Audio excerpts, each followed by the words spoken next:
To rotate an object on your photo with the Photo Assist feature on Samsung Galaxy S25 Ultra, open Gallery app and then open the required photo. Tap the Photo Assist icon at the bottom of the screen.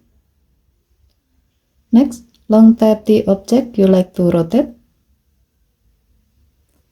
and then drag one of the corner of the selected object clockwise or counterclockwise until it has the desired angle. Now tap Generate button to let your phone uses the AI to fill in the image, add the missing pieces and sculpt new scenery.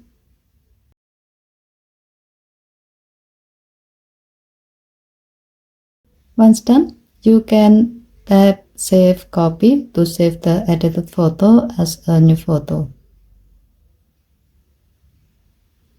As you can see, the selected object has been rotated. Okay, thank you for watching. Please help to like and subscribe. Have a nice day.